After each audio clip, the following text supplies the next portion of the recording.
کتنی خوشی Indian media آپ کے آرمی چیف کے بارے میں یہ خبریں بیان کر رہا ہے. کون دے رہا ہے اس کو نیریٹو؟ یہ ہو از پرووائڈنگ دیٹ؟ آپ کے سامنے آپ خود میڈیا کے لوگ ہیں. 6-8 گھنٹے یہی نیریٹو چلائی جائیں گے. ایک منٹ میڈیا کا قیمتی ہوتا ہے، پیسہ لگتا ہے نا.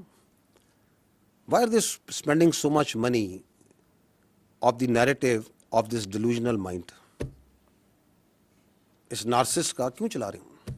ایک ہی وجہ نا، بیکاز یہ پاکستان کی فوج کے خلاف بول رہا ہے، کیونکہ یہ پاکستان کی فوج کے سربراہ کے خلاف بات کر رہا ہے. یہ افواج پاکستان اور عوام کے درمیان دراڑ ڈالنے کی بات کر رہا ہے. اور دس از در مین اسٹریم میڈیا. جائیں ان کا سوشل میڈیا دیکھیں، ان کے انفلوئنسرز کو دیکھیں، فل آف آل دس. کہاں سے نیریٹو چل رہا ہے، کدھر سے ٹویٹ ہوتی ہے اور کس طرح اس کو اٹھاتا ہے، وہ آپ کے سامنے میں نے دکھا دی. یہ افغان سوشل میڈیا ہی پیچھے نہیں ٹھہرتا، ساتھ ساتھ وہ بھی لگا ہوا ہے. یہ خارجین کے جو صورتکار ہیں یہ لگے ہوئے ہیں جی یہ افغانستان کا mainstream media. Why would not they do it? Because آپ کے ملک میں بیٹھ کے آپ کا ایک مائنڈ سیٹ جو سا ہے، ایک جو ذہنی مریض ہے یہاں بیٹھ کے جو سا ہے یہ ساری باتیں کر رہا ہے افواج پاکستان کے خلاف، اس کی لیڈرشپ کے خلاف. Y would not do it?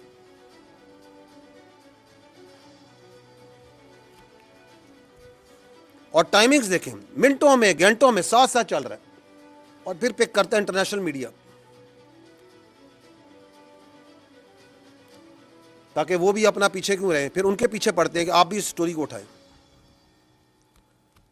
آپ کے خیال میں یہ سب کچھ جو چل رہا ہے، یہ جو انڈین میڈیا، افغان میڈیا یہ جو چلا رہا ہے، یہ کوئی فری لنچ ہے؟ Is there a free lunch? There is no free lunch. یہ کلوژن ہے کہ ہم ادھر سے بیانیہ بنائیں گے، آپ اس کو اٹھائیں گے، کیونکہ آپ کا اور ہمارا مقصد ایک ہے، ہمارا دشمن ایک ہے، پاکستان کی افواج، اس کی لیڈرشپ. یہ آپ کے سامنے ایک اور مثال رکھتا ہوں، اس سے بھی انٹرسٹنگ ہے. اگین یہ بھی 2-3 دن پرانی ہے. ایک شخص کہتا ہے کہ میری پارٹی کا جو شخص، جو بندہ پاکستان کی افواج کے نیشنل ڈیفنس یونیورسٹی میں گیا ہے وہ غدار ہے. How interesting.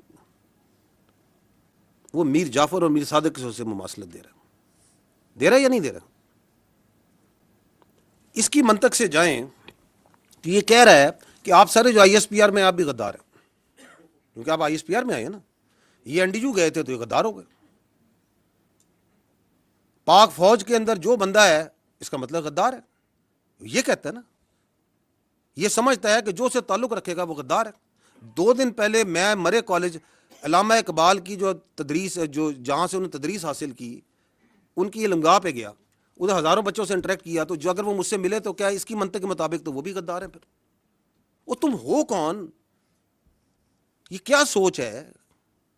کہاں بیٹھ کے کون سی فرسٹریشن ہے تمہارے اندر؟ کہاں سے تم نے یہ علم حاصل کر لیا؟ کس کی تم زبان بول رہے ہو؟ تم کیا پیغام دینا چاہ رہے ہو اس ملک کو؟ تم سمجھتے کیا ہو اپنے آپ کو؟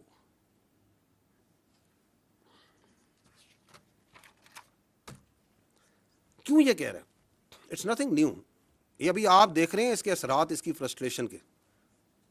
لیکن یہ ذہنیت کے جو وہ کہتے ہیں نا سمٹمز ہوتے ہیں نا بیماری کے، یہ جو ذہنی مرض ہے اس کی بیماری کے سمٹمز آپ نے پہلے بھی دیکھے تھے.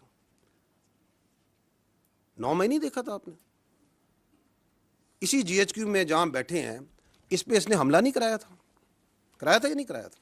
تو جو اپنی فوج پہ حملہ کرا سکتا ہے، جو شہیدوں کی جو یادگاریں ہیں ان کو آگ لگوا سکتا ہے، جو پاک فضائیہ کا 1965 کی جو نشانی ہے، جس نے دانت کھٹے کیے تھے ہندوستان کی فضائیہ کے، اس نشانی کو آگ لگوا سکتا ہے، جو پاکستان کی جو فخر ہے، جو چاغی کا ہماری نشانی ہے، اس کو آگ لگوا سکتا ہے، تو اسے غدار کہنے میں کیا problem? There is absolutely no problem. کیونکہ آپ اگر دیکھیں، ایک اور سمٹم میں بتاتا ہوں آپ فالو کریں اس کے میڈیا میں جو اس کی ٹویٹس آتی ہیں، اس کو دیکھیں یہ کتنا امپریس ہے جو ایک نون غدار ہے اس ملک کا، شیخ مجیب الرحمان، اس کی افکار سے کتنا متاثر ہے، بار بار اس کو کوٹ کرتا ہے، اس کی مثالیں دیتا ہے. اس کو کیا پرابلم ہے کہ وہ یہ کہے کہ جو فوج کے ساتھ بیٹھ کے کوئی ورکشاپ میں بیٹھے گا وہ غدار ہے؟ He has absolutely no problem because that is what he believes. کیونکہ وہ یہ سمجھتا ہے کہ اس کو سارا علم ہے، اس کے علاوہ سب غلط ہے، اور جو وہ کہہ رہا ہے سب ٹھیک ہے. اور اگر آپ اس کے لیے کام کریں، اس کے ساتھ چلیں، تو آپ بھی ٹھیک ہیں.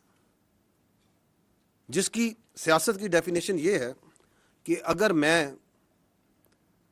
اقتدار میں ہوں تو جمہوریت ہے، اگر میں اقتدار میں نہیں ہوں تو آمریت ہے. That's his definition of politics which he understands. لیکن again, I will again repeat that you can fool some of the people all the time, all of the people some of the time, but you cannot fool all the people all the time. تو آپ کی یہ سیاسی شعبدہ بازی ہے، اس کا وقت ابھی ختم ہو چکا ہے. ایک اور جو یہ شخص ہے، اس کے بیانیے کی ایک اور کاروائی آپ کو بھی دکھاتے ہیں، اور وہ ہے his obsession of his media and social media with army. وہ اتنی obsession comical ہے کہ یہ آپ ان کی فالو کریں ان کے بیانیے کو، جس کی میں نے آپ کو چلایا وہ کیسے ایک آرگنائز طریقے سے چلاتے ہیں، کہ اس کے اندر how much obsessed with this what is happening in the army. ابھی یہ CDF کی آپ نے نوٹیفیکیشن ہے، ہر 10 منٹ 15 منٹ گھنٹے بعد کوئی ادھر بیٹھا وی لاگ کر رہا ہے، یہ ہو گیا فلانا ہو گیا. کبھی کسی نے کسی کو وائس چیف ڈکلیئر کر دیا کہ بس یہ وائس چیف بن گیا ہے، یہ ابھی پروموٹ ہو گیا ہے. اور یار تمہیں کیا obsession ہے فوج کے ساتھ؟ تمہارے پاس ایک صوبے کی حکومت ہے، اس کے بارے میں کیوں نہیں بات کرتے ہو؟ اس کی گورننس کے بارے میں کیوں نہیں بات کرتے ہو؟ کوئی سیاست کے بارے میں بات کیوں نہیں کرتے ہو؟ یہ دہشت گردی کی اتنی بڑی جنگ چل رہی ہے، اس کے بارے میں بات کیوں نہیں کرتے ہو؟ یہ ہندوستان سے اتنی بڑی تھریٹ ہے، تم ایک سیاسی پارٹی ہو، تم اس کے بارے میں بات کیوں نہیں کرتے ہو؟ اور پاکستان کے اتنے ایشوز ہیں، آپ لوگ ان کو ہائی لائٹ کرتے ہیں. Why don't you talk about it? تمہاری سوئی کیوں اس فوج پہ پھنسی ہوئی ہے؟ کیونکہ تمہارا پورا بیانیہ اس فوج کے اوپر ہے. ہم بار بار تمہیں کہہ رہے ہیں کہ ہمیں اپنی سیاست دور رکھو. ادھر پاکستان کی فوج میں کوئی واقعہ ہو جائے، کچھ ہو جائے، یہ اس طرح پڑھتے ہیں جیسے جون سا نا پتہ نہیں کیا ہو گیا. یہ دیکھیے گا، یہ چلائیے گا ذرا، یہ پروپیگنڈا جو فوج کا چلاتے ہیں. یہ چند پچھلے دنوں کا دکھا رہے ہیں کہ یہ فوج کے بارے میں پروپیگنڈا کیسے چل رہا ہے. Vice chief of army staff Pakistan فوج میں بن گیا ہے. کون سے اکاؤنٹس ہیں؟ یہ وہی اکاؤنٹس ہیں جو آپ کو پہلے دکھا رہے ہیں.